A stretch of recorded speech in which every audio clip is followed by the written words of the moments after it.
علیکم برادر. ها تلفن تنت یاد زنگ زنه.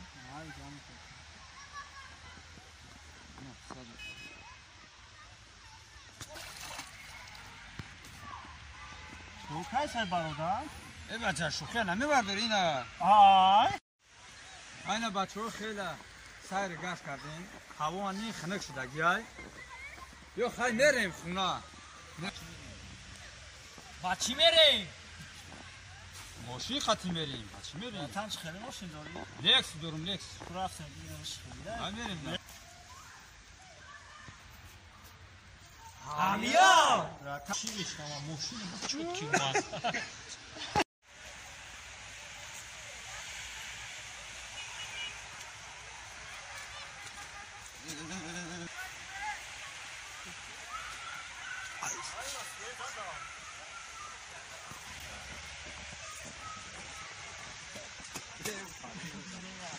ای بچه بس.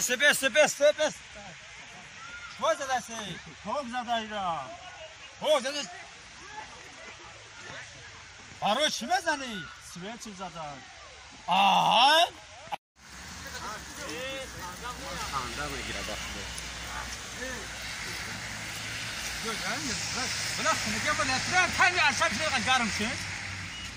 همه ده گرم.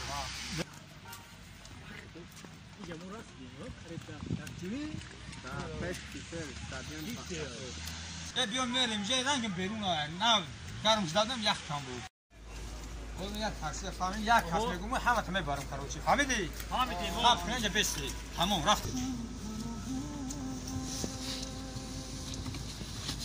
چرا تیجگاه بوده اینجا میشینی بچه ها بشینی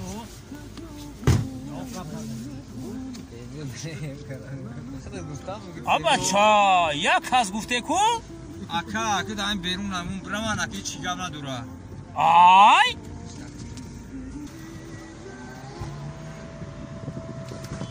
سول نو گشته سول نوی